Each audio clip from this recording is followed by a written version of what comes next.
They shop a platform and they don't shop partners. Stop shopping Hmm. platforms. Start choosing partners who protect your return on investment and who protect you as an organization, Hmm. right? And that could be a lot of things. It can protect you from the 1,000 sales calls. It can protect you on making sure that you get your ROI. I'm contracted to make you successful. The salespeople at your platform are not guilty of this. When I was at Salesforce, I would Hmm. introduce a partner that, bought me happy hour the night before. I don't know if they're good at Hmm. what they do. I just know that they bought me a drink last Hmm. night, right? Or gave me a breakfast taco this morning. The person who they're speaking to in a pre-sales fashion is also a person who is going to be configuring and customizing Salesforce for them so that they don't have to repeat themselves. No telephone, if you will. I'm a mechanic. I'm not going to go change my oil in my car because that's not what I do for a living. Well, this is what I do for a living. You're attorney for SaaS because you wouldn't walk into an M&A conversation without an attorney present. Why are you walking into a SaaS technology investment without somebody present for you? Shop partners, not platforms. Welcome to the Unspoken Narrative of Boutique Digital Transformation Firm. On this show, I uncover the strategies, the deeper philosophies, and operating system that rarely get the spotlight, the thinking, and then the secret sauce, as I like to call it, behind how boutique firms actually win, not just execute. Today, I'm joined by Blair Wedding, the managing partner of White Knight Consulting, a boutique firm that bridges strategy, technology, and culture so that transformation is not just delivered, but also internalized. Blair, what did I get wrong in this Nothing. I intro? should I should create this soundbite so that I can just like have you on my website that just says that. I love it. Okay, beautiful. So let's get right into it. Let's start with who do you serve and what problem do you solve So for we them? serve small businesses in the United States, and we've worked with other countries as well. But what strategies we solve are wrapped around technology and meeting the criteria of the business, right? So making sure that your technology matches what your goals are, and you align those two things together from a top down to bottom up approach. So we help companies solve their technology needs when it comes to their actual goals within their organization. So, making sure that, Okay. technology can make your user actually utilize the technology to get the job done, make more revenue, close more business, and get more money through the door. Okay, beautiful. Let's talk a little bit. I don't want to spend too much time, but just on your background, what's your background? What led you to, actually, I don't want to get into what led you to We would need a longer starting your business. podcast. I'll get to that later, but exactly. But more specifically, what's your So my background? background, I guess it's kind of like a Cinderella story, right? I started from the bottom, now I'm here, right? So I Yep. started as a receptionist, and I worked towards becoming a managing partner, right? Everything that I've done in my career has led me to this. I really love what I do, so that helps a lot. But I have basically served in every role within an organization, and an owner, a vice president of sales, a salesperson, an operator, and even administrative, right? And so I saw all facets of Okay. business, and I saw where the gaps were in a large corporations that I worked with, and then of course small organizations that I worked with. And so that kind of led me to here, right? Helping Okay. companies, figure that out, because not a lot of people can say that they've had every role in an organization, right? Okay.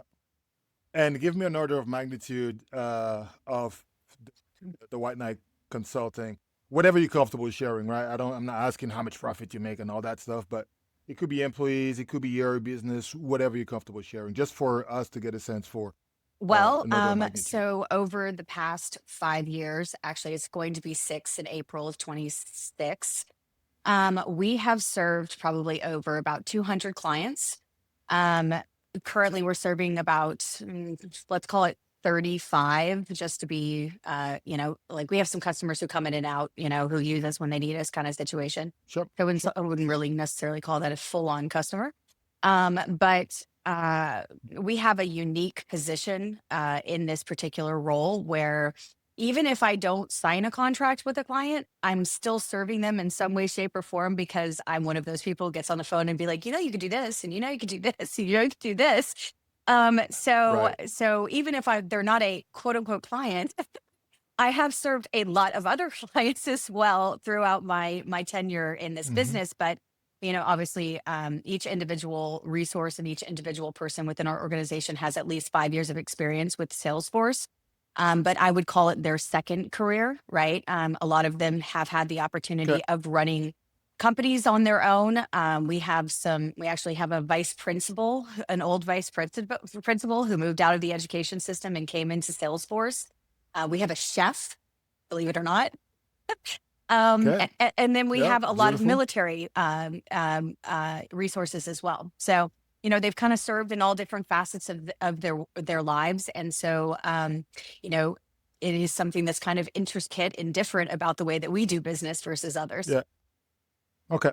Beautiful. So now let's dive into your what I call the old game, right? So when you look at how our organizations and I don't want to say competitors, but similar organizations that work in the transformation space, when you look at how they typically initiate transformation, what is the biggest flaw in terms of the belief or the biggest, I don't want to say what's wrong, but the biggest assumption, the biggest flaw that they still have I today? think there's a couple of those things, right?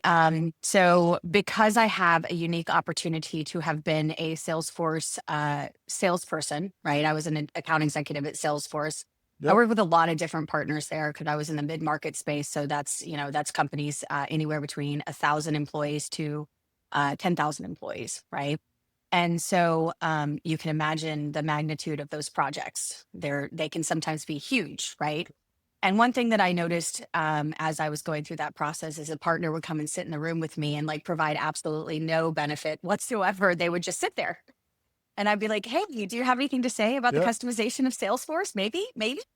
And that's because the majority of people who are in my space will utilize a business development person who doesn't necessarily have any experience within Salesforce.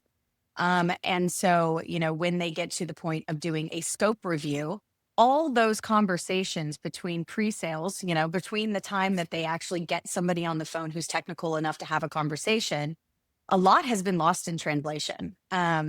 And so, one of the things that was really important for me was to make sure that not only, I mean, obviously, I speak both languages and I spend a lot of time doing a lot of the sales within my organization, but um, one of the things that was really important was to not lose any information as we begin to understand the client, right? Through discovery all the way to the end, the person who is on the phone with you is the person who will be doing the customization of your Salesforce, of your Salesforce org, so that you don't ever feel like, Mhm. oh, I already said that, or you already asked me that question, or why are we talking about this again? And that is, I mean, that was just so prevalent within Salesforce. Because I tried to be involved with my clients, first calls and things of that nature. And it was terrible because you kind of Mhm. lose the client's trust, you lose their and not only that, you're wasting their time, right? We're all, we're busy Yeah. people. I Yeah. don't have time to like repeat myself 8 times, right?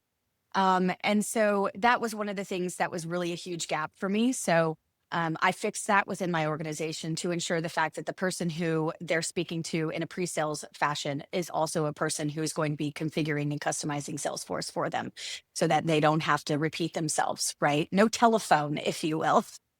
Okay.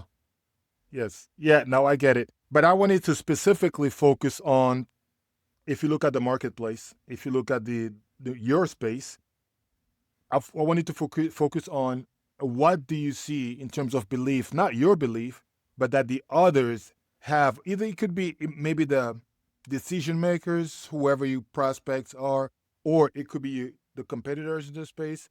What are the beliefs that you um, deeply think is wrong? Right. Another way to pose the question would be, what is yeah, I guess the same question. What is commonly accepted in the space that you deeply Well, think first is and wrong? foremost, they shop a platform and they don't shop partners, right? And they Okay. take their recommendation. And obviously this is probably a poo-poo no for me to say, but Salesforce reps know that I'm very open and honest with my clients. But the thing is Okay. that a lot of, and I'm just as guilty of this. When I was at Salesforce, I would Hmm. introduce a partner that bought me happy hour the night before, right? I don't know if they're good at Hmm. what they do. I don't know if they're, I just know that they Yeah. bought me they bought me a drink last Hmm. night, right? Or gave me a breakfast taco this morning. Yep. And so the problem is that I think a lot of customers will go towards the Salesforce rep to kind of look to, get some advice on who I should hire and things of that nature. And the truth of the matter is that yes, that is a good starting point. Believe me. I mean, it's a good starting point because I Hmm. mean, how are you going to learn about them anyway? But really at the end of the day, it's you need to choose a partner who's really going to be just as indebted to the success of this platform as you are to the platform, right?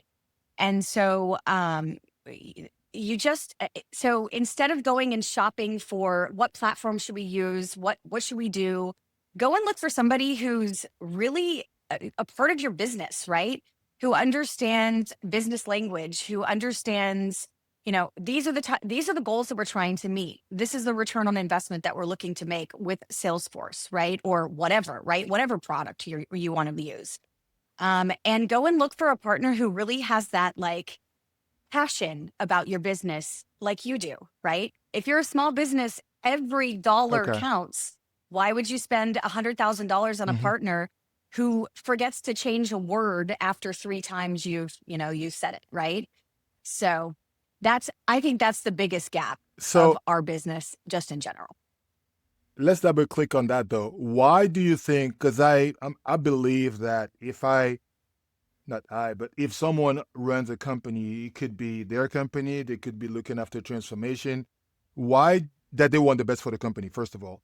Why do you think that they do look for a platform first versus looking for a partner I first? mean, so, Yeah. it's kind of a double-edged sword, right? Because, you might know that you want a CRM or, whatever it is, right? Let's say it's an operating system just in general, Hmm. right? You know that you want something and you have a criteria that you need to meet because you have a problem and the problem needs to be fixed by technology. Um, so yes, it would make sense to go and look for a platform first because then if you don't, you're looking at everything. Well, here's the problem. If you find a partner first, what happens is that partner takes on that role and makes sure that they go through all the salespeople. They go and they find your requirements. They tell you what's the best platform for it, and they can help you go through that whole process, right? So that you're not getting 35 phone calls every day from some sales rep saying, "Hey, you ready for a demo?" And you're doing 16, 17, 18 demos with all these different people when that let's call 10 of those 16 don't meet the criteria of what you're looking to do. And so we are in the technology Hmm. space, right? This is what I do every single day. I'm not a mechanic. I'm not going to go change my oil in my car because that's not what I do for a living. Well, this is what I do for a living. Yes. So now let me challenge you on that a little bit, Blair. Do you think, or don't you think it's easier, maybe not easier, is more transparent to find, well, two things. One, I would, from my experience, we did a lot of work internally to find out what is the problem. So we look for a solution and somebody will help implement the solution. And I know you probably have some strong opinions about that process, but that's step one. Step two is, don't you think it's more transparent to find a platform than to finding a partner? Because there's so many of them. There's so many of you out there. How do I have this big transformation from organization? I have to protect my job. How do I know that you are you have my best interest versus your best Yeah, interest? You know absolutely. what I'm saying? So it's basically a bit blurry, I suspect, but just So challenge you on that a little bit. absolutely. It's a great question. And the reason, in a large organization, it makes sense to have a big team like what you did, right? Where that team goes and they do all that work, right? Gathering requirements, spending time, interviewing different platform providers, making sure that they check the box when it comes to those requirements and things of that nature. Well, that's all great and fine. But small businesses don't have that team, right? They don't have that team with expertise. They don't have any idea what they're doing. So they'll go in and they'll build a whole workflow process or build out an entire requirement document because they asked the receptionist to go and ask questions. And she doesn't know how to build a use case, right? And so then they hand us this document and say, here, go build this for us. And I'm like, yeah, well, we got to start over again, because we're going to do it anyway. Right. So why not hire us to just do it now? Don't waste those people's time. I'm going to have to ask them those questions anyway. So don't spend time trying to figure out how to change your oil. Let me change your oil. Right. Mm-hmm. That's my job. Mm-hmm. That's what I do. Mm-hmm. So yes, I want the tool. Yes, I'm shopping for the platform. And as part of that, I look at the tool, I look at the roadmap, I look at maybe the checklist, change management, and all of that. But more often, at least from my experience, the people side of things is always neglected. Not always, is most of the time neglected. So I want to know from you, talking about question, what is the hidden cost of that imbalance that you've seen? Because I know from our previous conversation, you're really heavy in Well, people. and so here's what I'll say to that. Absolutely, there's a huge gap when it comes to, um, you know, uh, we're talking about the old game, right? So the whole idea about the old game. Yeah, The yeah. old game was to employ your IT team to go and build something for you, and then you roll it out to your team and you start making enhancements, right? Because maybe the team doesn't like it, or maybe Mm-hmm. there's Mm-hmm. a huge use case that you missed, right? Or a whole huge requirement that you just didn't even you've left over and didn't even realize existed, right? I think that's the old way of doing things. Technology can change so quickly and it can scale so fast. And it's so much, you can roll something out so quickly. Why wouldn't you spend the time to interview the people who are going to be using it and make sure that it meets their criteria and meets their needs? But not only that, helps them on their everyday job too, right? Focuses their attention on the things that matter to whatever that role or profile is within the organization, right? So if I'm a customer service person, I don't want to see that I have a bunch of opportunities open with, I don't know, this company. I want to know, have they paid their bill? Do they have any tickets open?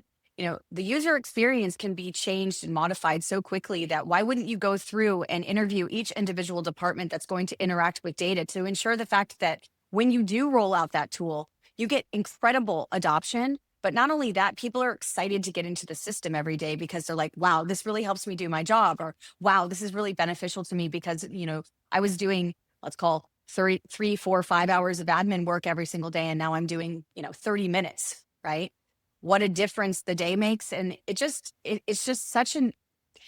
that's the return on investment that people don't think and realize, right? They're not thinking about that. They're like, oh, well, let's get people in it. And that's not the way to think. Mm-hmm. So let's talk about people. Let's talk about the excitement about the tool. Where do you most often see the imbalance surface, like the gap surface in clients? And I'm referring to the gap platform versus people, right? So if you look at what you've done in the past and then look at maybe each project or some of the most significant ones, if you look at that gap between tools and clients, where, or can you share maybe the example, or where do you see that imbalance, that gap surface the most or the So highest? so the gap normally sits with well, first off, the discovery process, right? So we don't know what they do. Okay. Maybe we talk to a manager, but the manager doesn't even know what somebody does on a daily basis. I mean, think about it, right? Like when you're sitting at a desk, you don't know how I Mm-hmm. search for data. You don't know how I interact with data.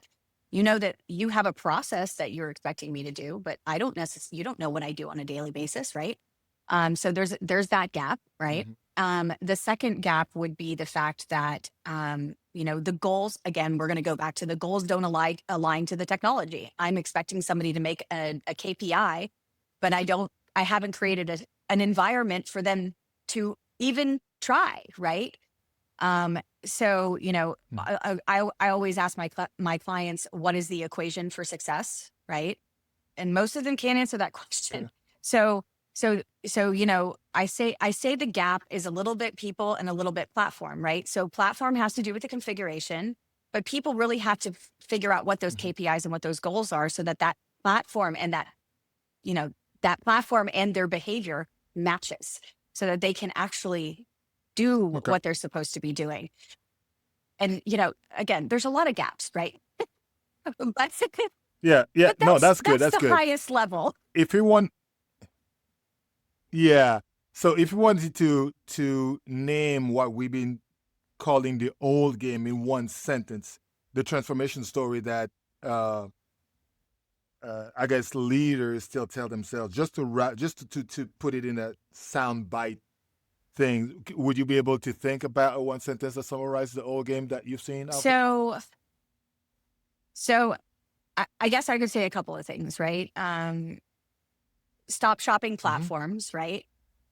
Start choosing partners who protect your return on investment, right? And who protect you as an organization, Mm-hmm. right? And that could be a lot of things, right? It can protect you from the 1,000 sales calls. It can protect you on making sure that you get your ROI, because my metrics, I'm contracted to make you successful. The salespeople at your platform are not, right? They're not. At the end of the day, they're there to provide you a platform and say, good luck. That's my responsibility. Um, but Okay. from a visionary perspective, right? So when we look at companies that are extremely successful with Salesforce and get the adoption and return that they really, really, really Mm-hmm. are looking to do, they involve everybody within the organization so that we don't miss anything and that we get what we need from those people so that when we do roll out Salesforce, it's extremely adopted and very, very, very, very beneficial to the organization. And we can quickly make adjustments so that becomes even more beneficial to these people. And then you continue to get more Mm-hmm. return on that investment rather than a giant Rolodex that just has a bunch of, accounts and contacts in it and maybe a couple opportunities. Okay. So let's talk about the White Knight. Your unique emphasis, like I said earlier in my intro, in culture, systems, and leadership behavior. Right. What was the first time? It could be in your career. It could be with a client's engagement. The first time you saw the integrated philosophy, your integrated philosophy of this element actually work and deliver a real breakthrough. If my question makes Um, sense. Happy to yeah, no, I mean, reformulate it. I get I totally understand what you're asking. So we Yep. had a client where we basically started with 12 licenses of almost like Salesforce communities, right? So it's, basically not really Salesforce, but kind of Salesforce Light, the Diet Coke of Salesforce.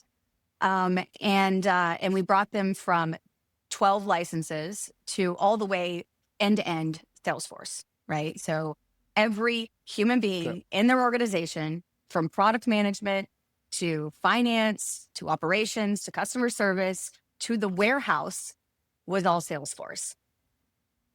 The reason why that worked was because of the first project, right? The first project was so successful. They saw so much benefit in it. I did ride-alongs with their exterior salespeople, feet on the street salespeople.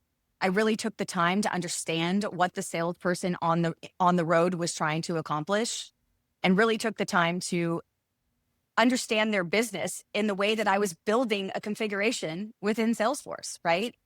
And so because of that first project, and because of the theory, our theory, right, of cradle to grave, right? So the second I get on that first phone Yeah. call, my project manager and or my resource is going to be on the phone with me and not get like, there's nothing going to be lost in translation, and making sure that we went through that process and we did that together, right?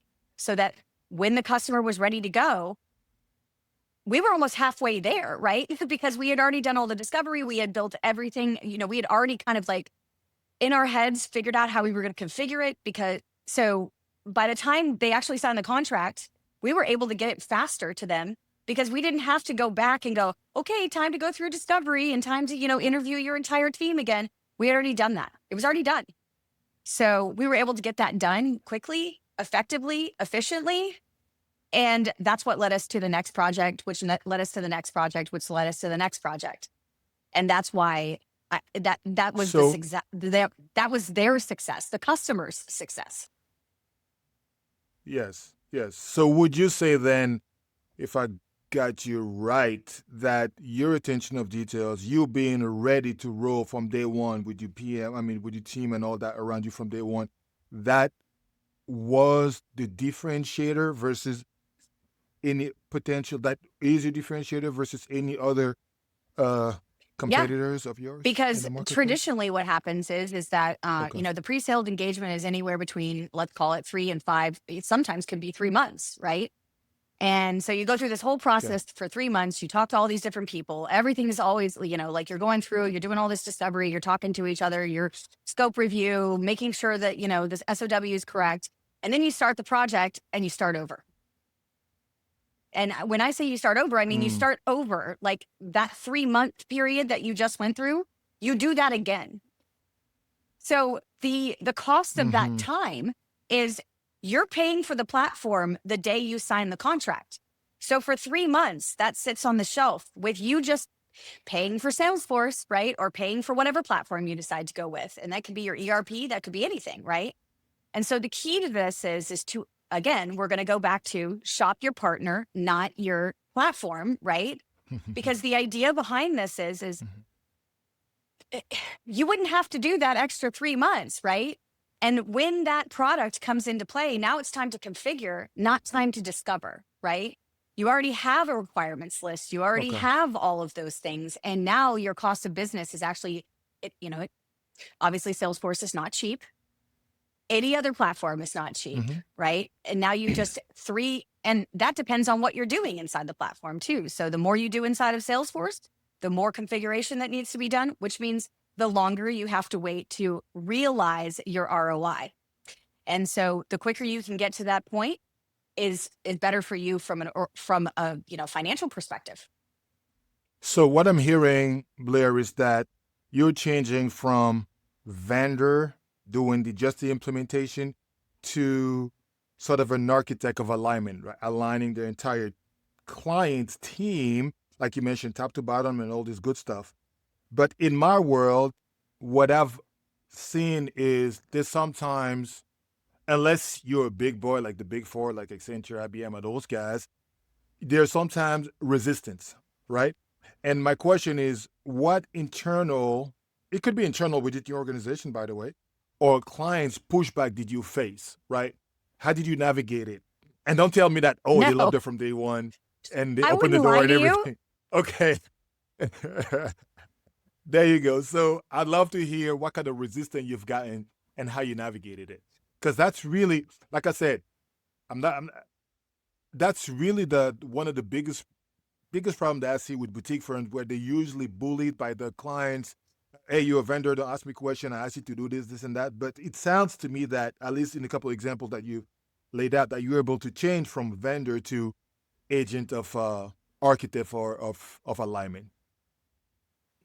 So the question, like I said, is how did you, when it happened to you, when you got some pushback, some resistance, how did you face it and how did you navigate it? Well, so as far as resistance goes, it kind of depends, right? If we're already in a contractor and we're in the pre-sales position, right? So from a pre-sales position, it's a matter of success, right? It's like, well, if you don't let me talk to these people, then I can't be as successful as I need to be for you, right?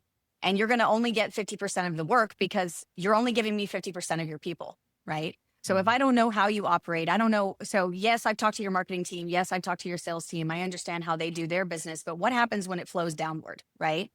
And if I don't know how it flows downward, then how am I going to be successful in ensuring the fact that the data that comes from sales is the stuff that you need from an operations perspective? And and at the end of the day, you can't come back to me and say, well, you should have known that. Well, that's not true because you never let me talk to those people. And so I think it's just a conversation, right? We're talking about small businesses. We're not talking about, Accenture, right?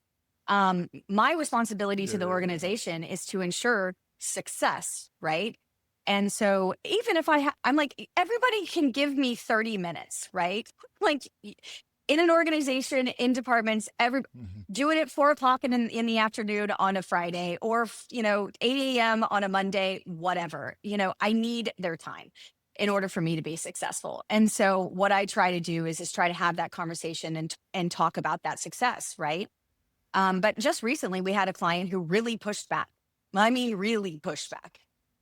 to the point of he will not let me get on the phone with certain people within the organization because he's protecting their time.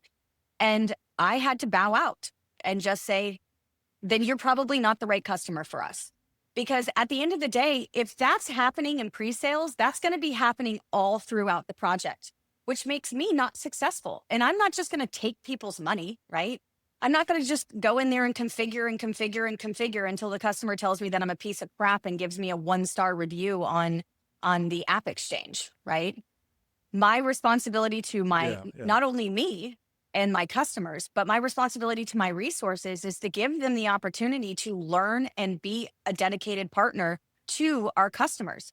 And so if my customer doesn't want a dedicated partner, then I have to bow out of that Okay. particular project and let somebody else have it, because that's just not the way that we do business.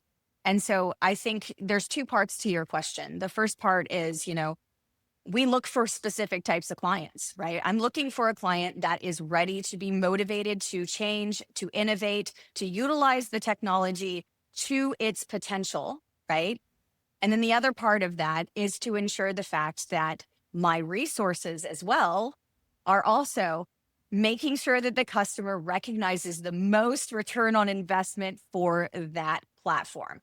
So whatever we're doing, we're trying to do as much as we possibly can, which means we have to interview everyone within the organization if you intend on utilizing data across teams. Okay. There is a common theme that I'm hearing. I'm just trying to pinpoint what it is here. So, um, the 2 words that came to mind were positioning, because in order for a prospect or pre-sale or a client to listen to you, you have to be, at least in their mind, in a position of Blair and her team, or really the one that I should listen to, right? Uh, and there's also needs to be a position of differentiation, right? And I want to tackle that a little bit. So, like I said, there's a theme here, but I would love if you double click on that. So, if you're looking at the white knight method or philosophy or principle that differentiate you versus everybody else before working with them, because if I'm working with you, I have plenty of opportunities to show my greatness, but before then, there needs to be something that makes me lean forward. So that's kind of what I would love you to name it. If you can name your method or your I philosophy. mean, so there's a couple different philosophies behind this, right? I am a business owner. I understand the client from an intimate perspective because I'm running my own business. Not only that, but I come from a long line of entrepreneurs. Pretty much if I'm related to them, they're probably an entrepreneur. So I come from a long line of that. So I Okay. kind of, when you get on the phone with someone and you speak their language and you understand what they're going through and you understand what's happening within their organization, they're like, oh, well, how refreshing, that now I trust somebody because I know Yeah. that she knows what it's like to do payroll. She knows what it's like to have cash Hmm. flow issues, or she knows what it's like to make sure that we have cash when we have to pay for something, that we know that's coming up. And so I think that our response. So when you talk about what's different, is I don't think there's a lot of people out there who can say I'm a consultant and I ran businesses, right? Or I'm running a business, especially in a managing partner role or in a business development role in this particular space, right? Because a lot of times what happens is the owner of the company is not the one who's doing the sales, right? Most of the time they're going to go hire somebody, and then that Yeah. person that they hire is not going to have the experience that I have, right? I mean, it's only time that they need in order to have the experience, but at some point they will have the experience that I have, but they don't right now. And so when I get on the phone with an owner of an organization, that is the key that makes us different more than anyone else, because at this point I speak both languages. I speak business and I speak technology. And so I have a faster point from A to B because I have the experience of what it's like to go from A to B, right? Been there, done that, got the t-shirt, Yeah. right? Yeah. I get it. So if you want to talk about Yeah. what's different about us, there's a few things that are different about us. One, our expertise, because I have ingrained this into my team as well. Our responsibility is to make them successful. If you're not making them successful and you're not talking about every facet of their business and how you can make them better and get more ROI out of Salesforce, then you are not doing your job and we're not doing our job for our clients. Then the other portion of that is to ensure the fact that we don't spend their money because we wouldn't spend our money on that, right?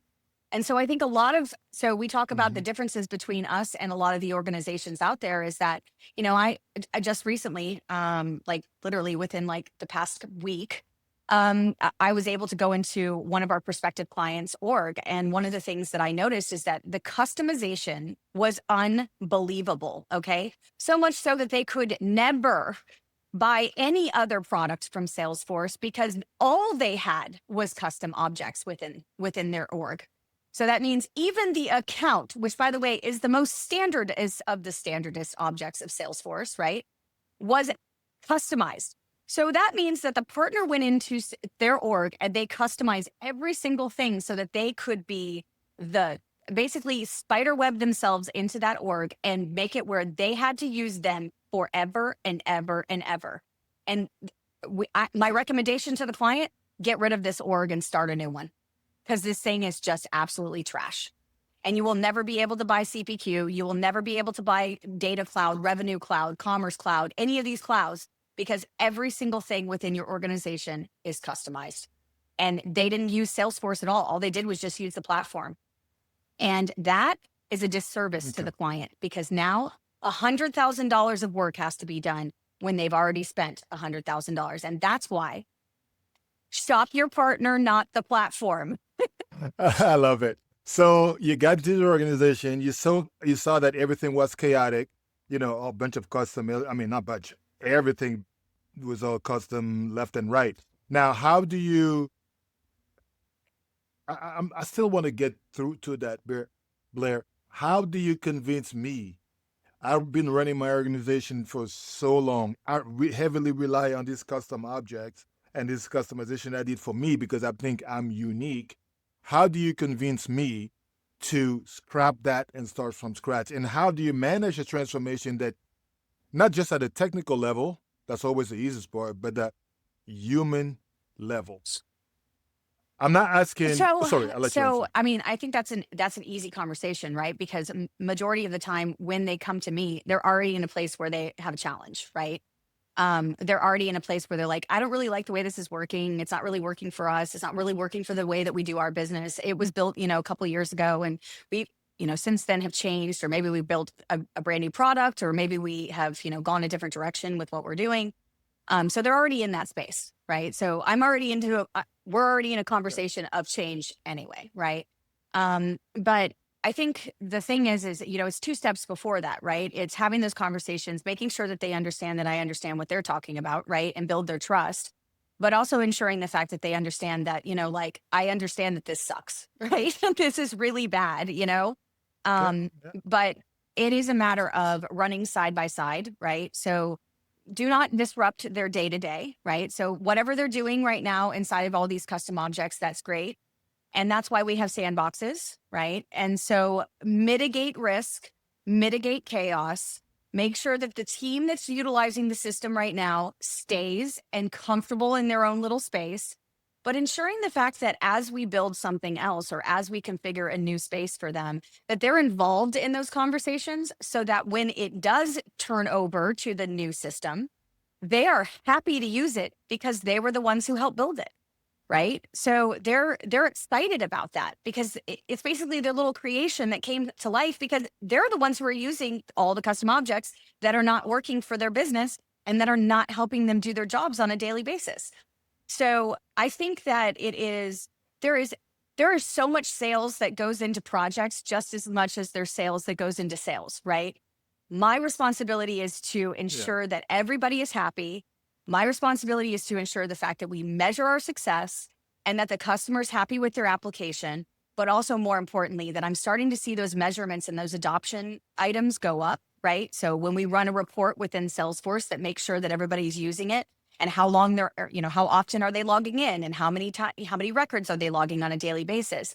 As we see that go up and to the right, that is a successful implementation of Salesforce rather than this thing sucks. I don't want to use it. No, no, no, no, no. I don't like change.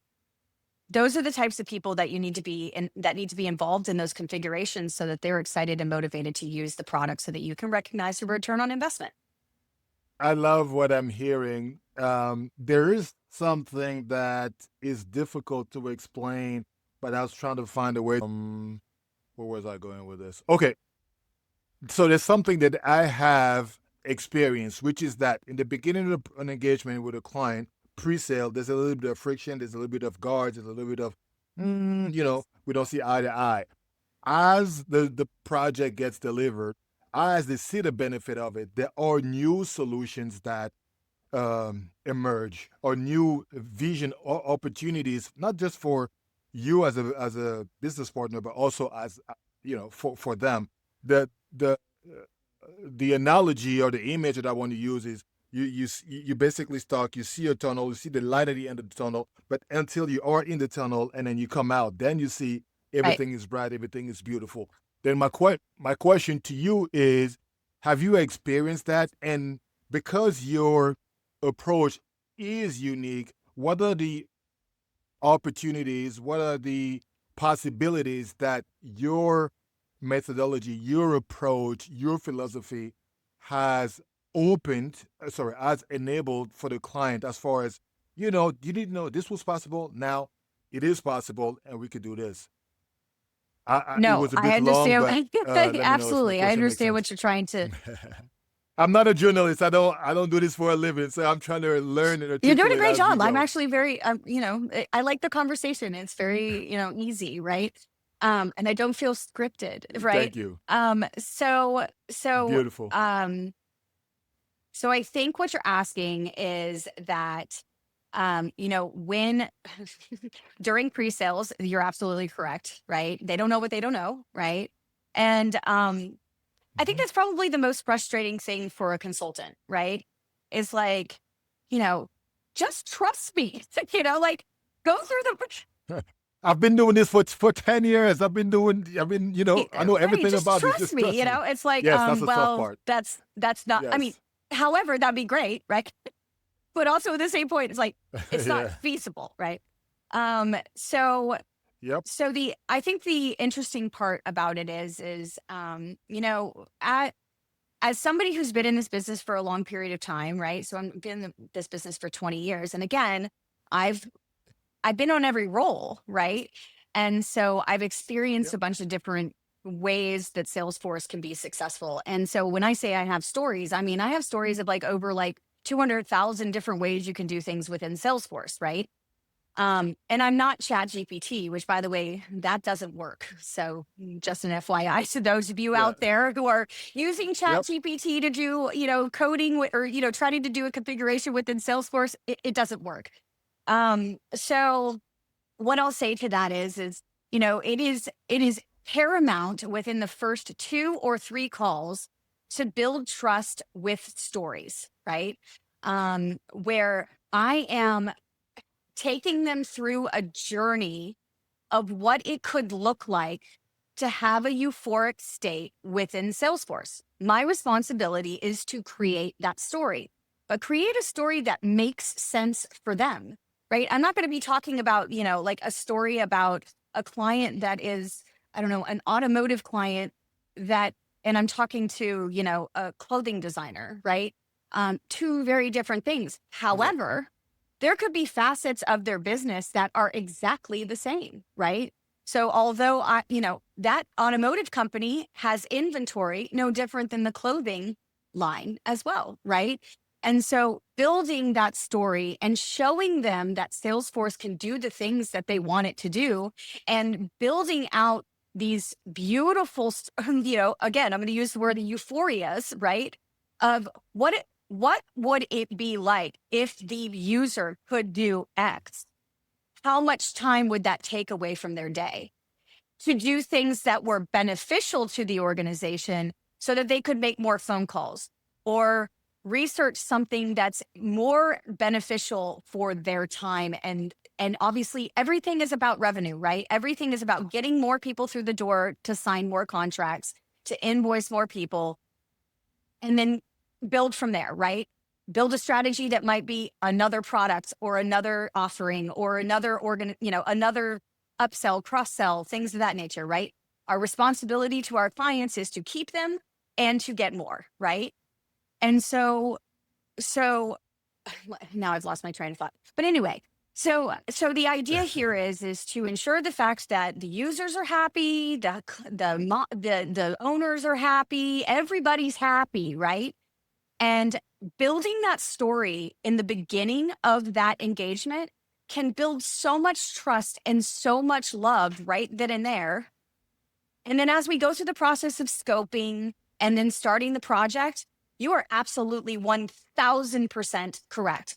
That scope of work changes so much from the beginning to the end.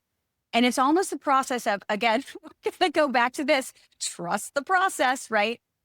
But at the end of the day, the customer is the one who's coming up with the ideas because they're learning about what the platform can do for them, right?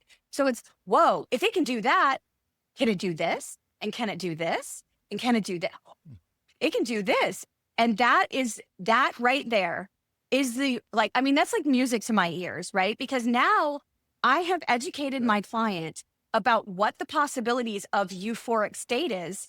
And they're starting to actually build out their own strategy of things that they want to do that's external to what we originally planned to do, which means they're learning and they're excited.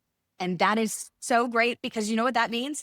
More return on investment, more collaboration between groups, more data in the system so that that business owner can make quick decisions, take a tangent to the right, take a tangent to the left if something's not working. And that right there is a cost savings in itself. I've taken a lot of notes here based on what you're saying. It sounds to me that I could be wrong, but it sounds to me that you are the genius. Not the genius like, you're God, but the genius as far as I don't want that you have a lot of responsibility. experience. Yes. Sounds like you're a genius, like you know a lot of things about a lot. Right now, you have your firm that you run. How do you ensure that your genius is, and maybe you don't care, but is spread around your team? What if you wanted to go on vacation tomorrow? Or is that a concern of yours that, because you have the whole this expertise essentially, only you is the best person to deliver your firm's So a narrative? lot of training, right? Building up talent and a lot of training. And I think the idea here behind that is involving a lot of the team members on pre-sales calls, right? Whether or not they're going to be there for the project or otherwise, making sure that they're hearing those stories, making sure that they're going, oh wow, I didn't even know Salesforce could do that. That's kind of cool, so that their stories are my stories, right? And my stories are their stories, right? So a lot of talent development, right? Which also can sometimes be hard, right? Because I do think that people can get there faster if they take the time to do it, right? So if I'm involving a bunch of people on my calls, on my pre-sales calls, and I just introduce them as, hey, they're here to learn, right? Um, that talent development is actually quite quick, right? Because I'm taking 20 years of experience and being like, look, you know, take my experience, use it. I don't honestly, I don't care what you do with it. I just want you to be successful, whatever you decide to do. Like if you decide to work for me or not, I want to see you develop and be a phenomenal talent in whatever you decide to do. Right. So teaching new talent and making sure that those interactions are speaking to the customer's real needs within their organization, right? And then speaking both languages, right? So the only way to learn Salesforce is to see what it can do from a configuration perspective, hear the use case, see what it did, and how it basically fixed the requirement, right? And so the more you get talent development to do that, and the more people that you have on the phone, and the more you can see that come to light, the more you learn. And so, so to answer your question, no, I am not a god. Uh, Again, I don't want that responsibility. And yes, I do have a lot of, a lot of. I'm not really scared per se, but I do have a lot of hesitation about what's going on in the in the marketplace when it comes to consultations, right? So when I was, pretty young, right? I was 28 years old working at an organization where I was an account executive for very, very, very, very large organizations, sitting in boardrooms with my CEO, right? 28 years old. And that's because I was a sponge. I wanted to learn everything. I wanted to listen to every single, I hung off of every word that anybody said in those rooms, right? And I just don't like that was a needle in a haystack, right? And that's a really small Mhm. needle in a haystack now. And so, from a talent development perspective, I do have hesitation because I do not see that want, that drive, that hunger, that, that like really like deep wanting to be very successful in an organization and take the time to learn the things that they need to learn in order for them to be successful. It's easier to get a paycheck, go to a job 9 to 5, and sit behind their desk on a Friday and then like maybe, peace out at noon, right? And so I do have a lot of concern about that. However, on the other side of the fence, right, when it comes to my actual my resources that are configuring, oh my God, the talent is endless, right? People are hungry. They want to Yeah. learn. I mean, I get 14 to 15 phone calls a day from people who are out there who are like, just give me a project. I'll do anything, right? I want to learn. I want you to give me something to do within Salesforce so that I can learn those configurations and things of that nature. So it's kind of an interesting dynamic. So to answer your question, do I go on vacation? Not very often. Do I take calls when I'm on vacation? Absolutely. And why? Because I don't really have anyone, and I've trained all these people in the past to do all the things that I do. And I just don't see it's that, rising fire to want to learn how to do Yes. something. Yeah. Let me ask you this. Um, or maybe not. It might not be a question, but have you ever considered attracting I don't know if it applies to you, but what I've noticed is that you have two types of boutique firms, literally. Some that are pooling talent because they have something where talent want to go with them, work with them. They don't want to go with the Right. big firms and all that. There is something about that firm that I want to go to. I only want to work with this firm. And the other types who are always churning, always getting talent because the talent is going to come. They're going to learn. They're going to get this, and then boom, they don't want to grow within. They don't want to.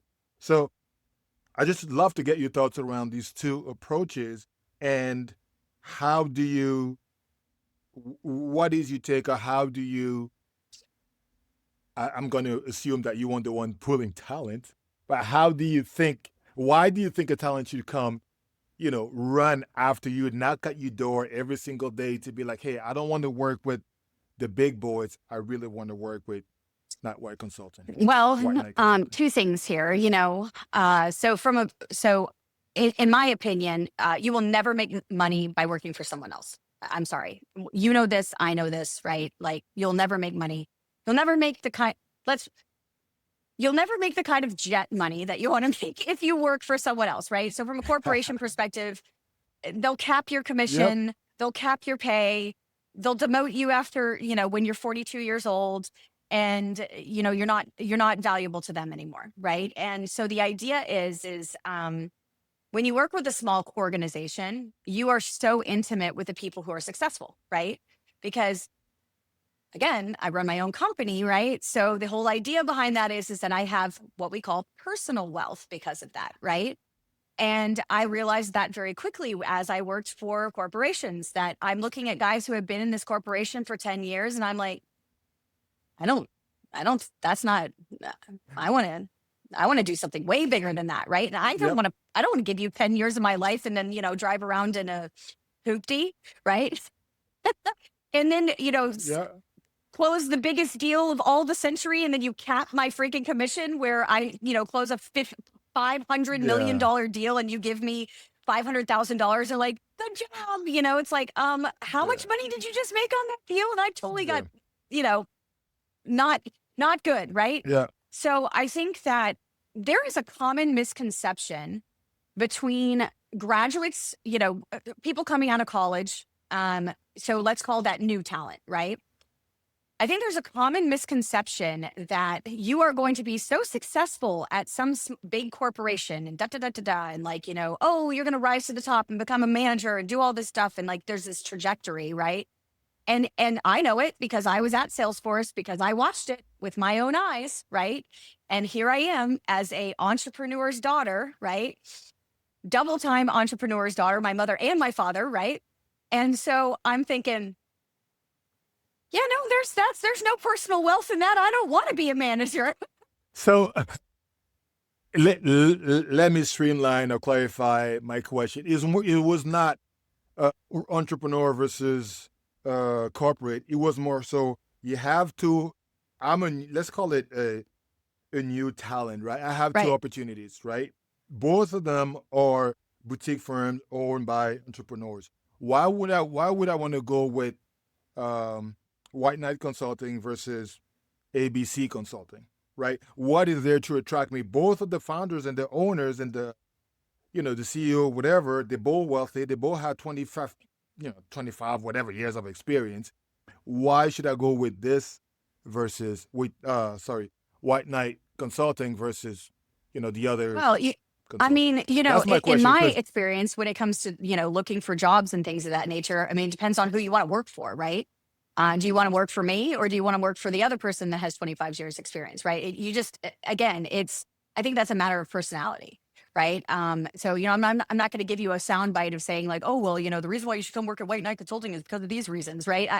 At the end of the day, you either like me or you don't. yeah, And you should go where you think you're going okay, to learn the most, right? So again, if your owner is not going to invite you to meetings, and they're not going to allow you to write contracts, and they're not going to allow you to do marketing campaigns, and they're not going to allow you to make phone calls and like do all the things that you're supposed to do in order to become successful, that's pretty scary, right? Because they're not I am going to give you as much time as I possibly can to develop you as much as I possibly can so that you can be the best salesperson you can possibly can, right? Or the best resource, or the best project manager, or the best, I don't know, financial person, right? At the end of the day, if I'm going to develop somebody and I'm going to take time and I'm paying you, I want you to be the best, right?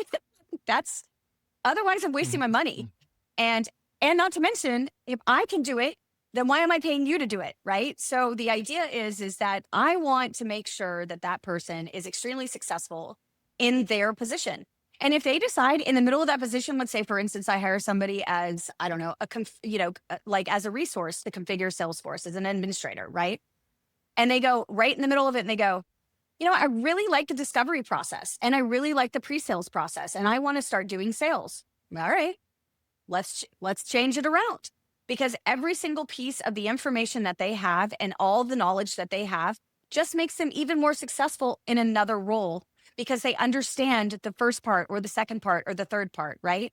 And so if they change the way that they're doing something, some of the most successful salespeople were in operations before they were in sales, because who you're Okay. selling to. You understand their life on a daily basis.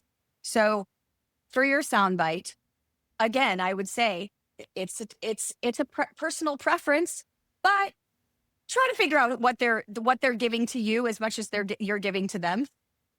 Okay, beautiful. I was not looking for a soundbite actually. I was just trying to get in deeper and understand. Okay, what about the White I'm Knight going to give it to Consulting you is different. anyway. Okay. Now I'll take it. Thank you.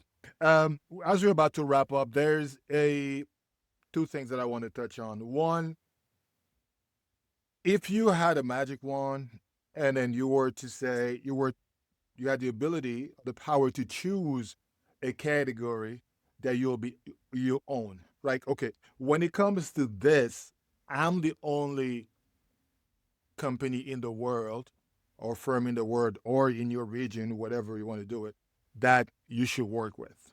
Yeah. You get what I'm saying? What would it be if you were? Because I know, typical consulting would say, "Hey, I've done this. I could do this for this sector. I could do it for that sector. I could, you know what I mean?" So, but let's just leave that alone for a second. Let's just say you could choose your own category and say, "There's no better company Well, than that's us." that's pretty simple. I'm not a consultant, right? I mean, at the end of the day, I am a consultant, but I'm Okay, not a consultant. I don't like.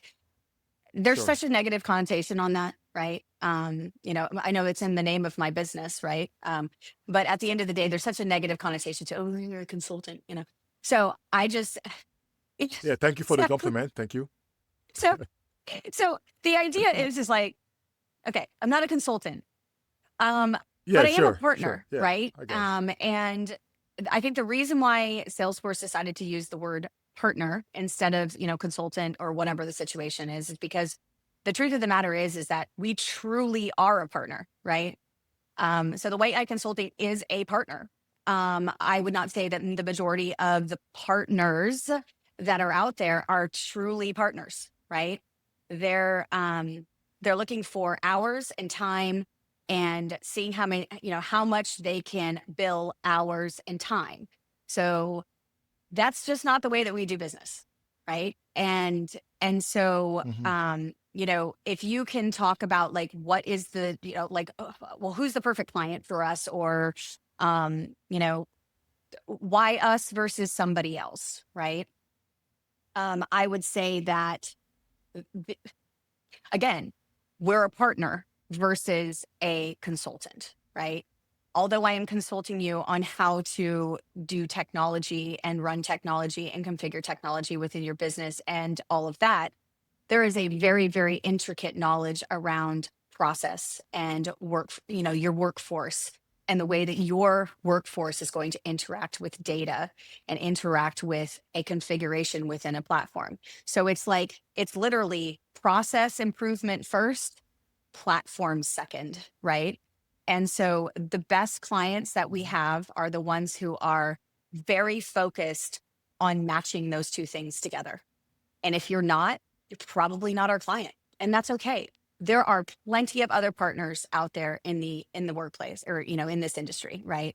I want to say like there's 30,000 of them or something along those lines. I mean, there's a lot, right? And so S- that's my So, shtick. so no industry preference, No. no problem solving preference, more so a real Well, partner. actually, Okay. let me take that back So, because it does have a lot to do with innovation, right? I mean, so if a client is hungry, okay. that's the type of client we want. We want to be hungry with you. We want to be excited about this with you, right? If you're just looking for a partner to do a couple, I don't know, reports and throw in, a few fields, probably not the partner for you. So I'm hearing partnership. From what I understand from your personality, Blair, you're really, really, really ambitious and you have a great personality, right? Just from our, hour or so conversation. What I want to understand is with all those attributes, how come you're not taking over the world? You know what I'm saying? From the How do you know perspective I'm where not? you have a great narrative. I mean, I don't know. I don't see you. I'm just joking. Um, but the question was more so how, what is missing as far as your narrative lending, as far as you impacting the marketplace, and maybe you are. Maybe I'm just living in a grave somewhere. I just don't know you exist. Not the grave, but in the cave rather. I don't know you exist. You know what I'm saying? So, what is the misunderstanding in the marketplace, or what is the gap in the marketplace, so that your beautiful experience, expertise, partner, philosophies, all that we talk about, plus your great personality, has not landed. Well, I think that has to do with marketing dollars. So, Okay. a lot of this has to do with the fact that, it's, and we're going to go back to the same thing because people are shopping platforms. They're not shopping partners, right? And they're relying on their Salesforce rep to introduce them to a partner that bought them happy hour the night before, right? And so, I am not spending marketing dollars on going and buying drinks for Salesforce reps. I'm just not doing it. I've not ever found any return on investment with that. I build personal relationships with some of the reps that are there at Salesforce and the ones that are really like truly happy about introducing me to their clients because they know exactly who I am. And that's kind of few and far between because at the end of the day, Salesforce reps are there to do one thing and one thing only, and that's sell Salesforce, right? And they don't care what they sell you. They're going to sell something to you, right? And they don't necessarily like Okay. me because I come in and I go, the customer doesn't need that. And that's a big problem for them. So I'm not exactly, but what I will say is Hmm. that, it is extremely important to understand that when you do shop for a partner, that you make sure that that person, has your best interest in mind. And we said this, when we first talked, right? I'm your attorney for SaaS, right? Because you wouldn't walk into an M&A conversation without an attorney present. Why are you walking into a SaaS technology, investment without somebody present for you that's like, hey, yeah, well, you don't need that. Or you're going to spend way too much money configuring that to your needs because it doesn't meet your needs when you could buy this thing over here that's $30 a month and you don't have to make any configurations to it, right? So you're Hmm. going in blind.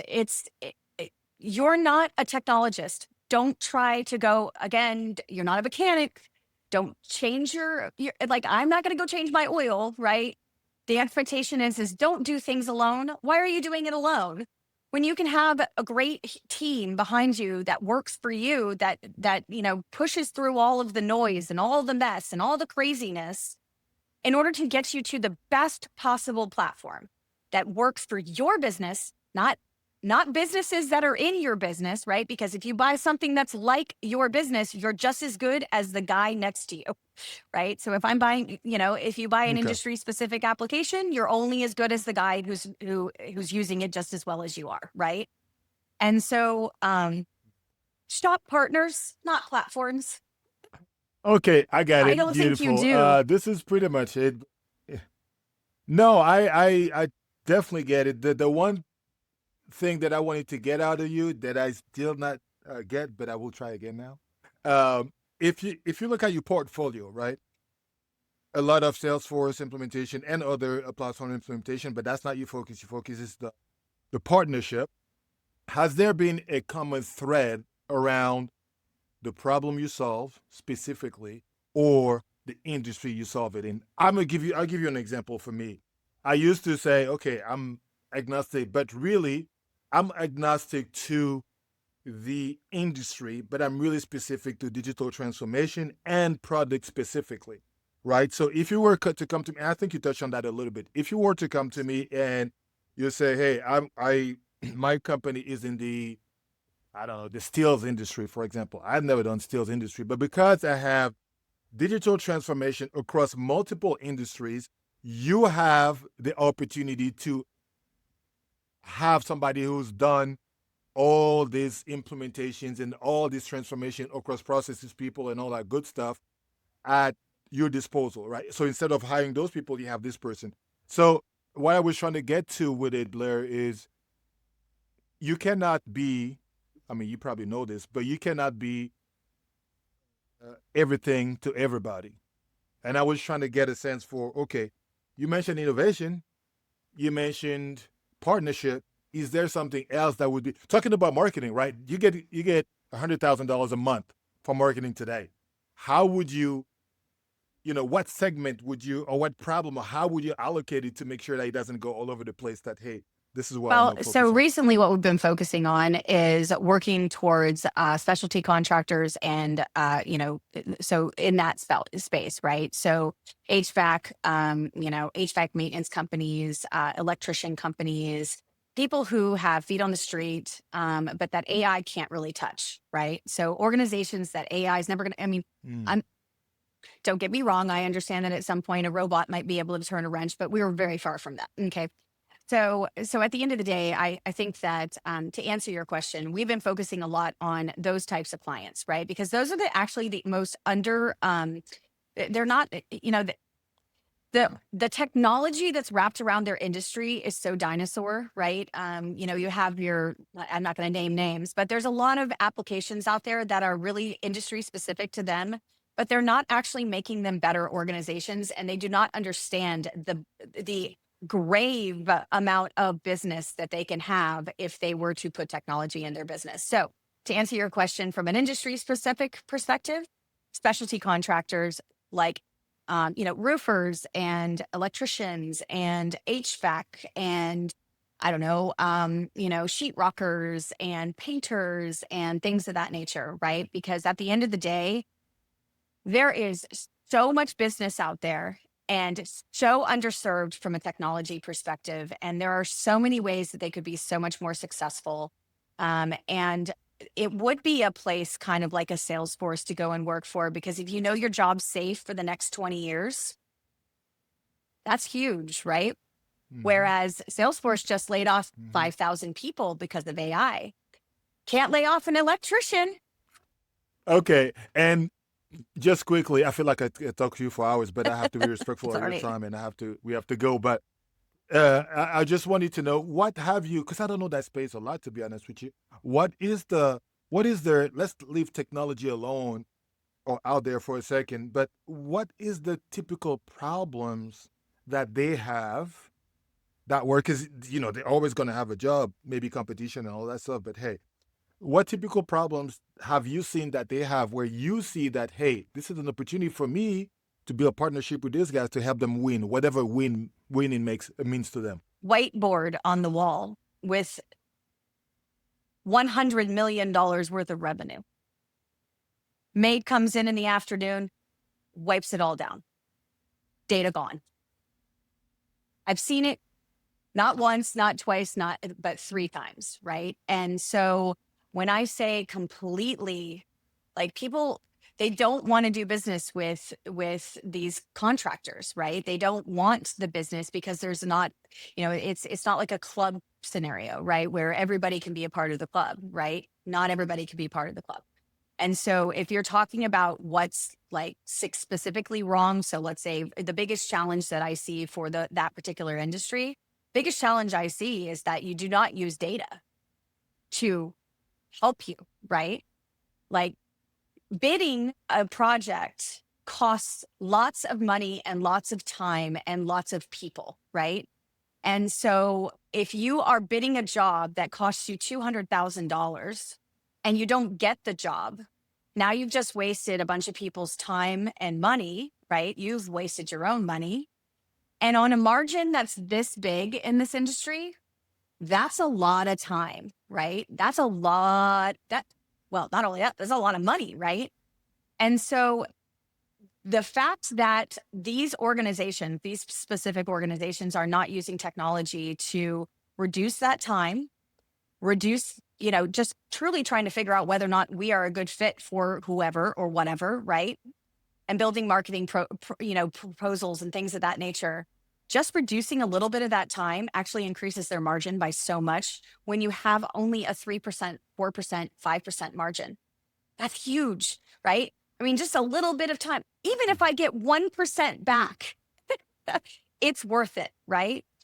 And so again, and I also do think that there's another issue, and it's a challenge that's just external to this business, is that all these, like, I don't want to say terrorist organizations because that's really, really like bad, but also it's true, because all these organizations go in and they build out these apps for these, specialty contractors and construction companies and things of that nature. And they just like literally go in and they build out these really crappy applications and they're like, look what it can do. And because they're so technology inept, they're like, yeah, that's better than, the piece of paper that we're using, right? And so I Mm-hmm. think it's just like, it's like it's almost discouraging for somebody who's been in technology for so long. I look at all these products that, my husband's in this industry, which is why I have probably more of an intimate knowledge than most people do, right? And my father was a general contractor, and so on and so forth. I've been in construction for a really long time. But I look at this and I'm just like, oh my God, this guy's building my house and he's, putting stuff on a piece of paper. Mm. What happens if this piece of paper ends up in the trash? Oops. Now all of the information and notes and all the conversation that we've had is now in the trash can, right? And that's just scary to me. So Mm. so we started focusing on this particular type of industry because, not just like you said, I don't really know much about this industry. I don't really understand much about this industry because a lot of people in technology don't, because it's very, very, very, like, it's like, I don't want to do business with those people, and no, I no, no. didn't say it that But I'm way. saying from I'm a saying it too. SaaS perspective, right? From a software perspective, there's not a lot of people investing in it. Service Titan was one of the first ones that came on the market that started actually investing in HVAC maintenance companies, feet on the street, field service types people. And that was actually like, you know, that was telling, right? Where I was like, oh, thank God, someone's out there actually doing something for this industry. Salesforce has attempted it a couple of times. But at the end of the day, this is a really, really, really great industry. And this is the foundation of everything in this, in every country, right? Think about it. You're like everything in your roof and everything that you live in has to do with these guys. And the SaaS companies are like, I don't want to touch them.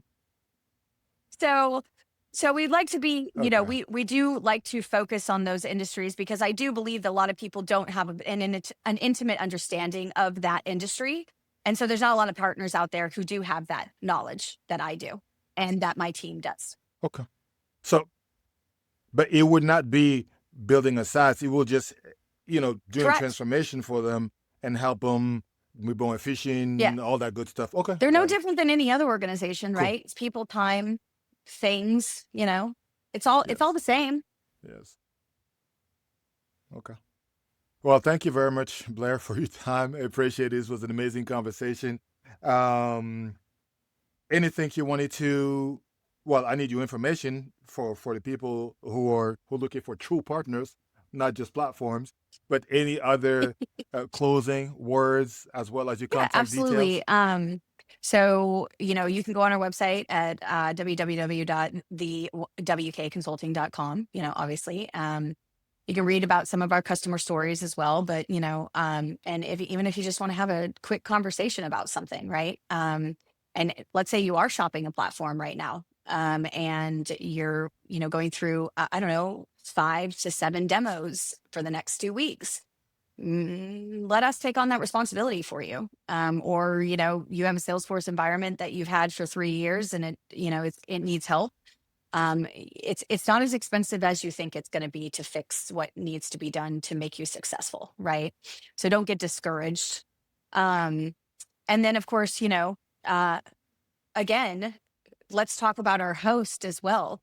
You did a fantastic job and I appreciate all of this. And it's been fun, going through this because quite frankly, I kind of get stuck in my own little ways about, talking to customers on a daily basis. And you made me think about what made us unique. You made me think about what the new game and the old game was. And I appreciate that because sometimes business owners, we like really are focused and we're really focused on what's going on in the day-to-day work and getting on the phone with clients and making sure, we build trust and making sure that the organization runs properly. It's hard to step back and get a little bit of that strategy and make sure that we understand what we're really trying to fight for, if you will. And so that was a great exercise for me. So I appreciate that from you as well. And I've had a lot of fun doing this. I'm glad that you appreciate it. All the pleasure was mine. So thank you for that. Is there any owner, founder, CEO of a boutique firm, transformation firm that you know that I should have on the show? Putting you Um, on the spot. let's see. So I have an old boss that would be fun because he would be fun on this. I two resources that I worked with started their own company as well, so I could certainly give you their information as well. And then I think, obviously, believe it, this is a small, big industry, right? And actually, there's another guy that I think that you would actually really enjoy because he's nowhere near me, right? So he does more NetSuite, ERP, things of that nature.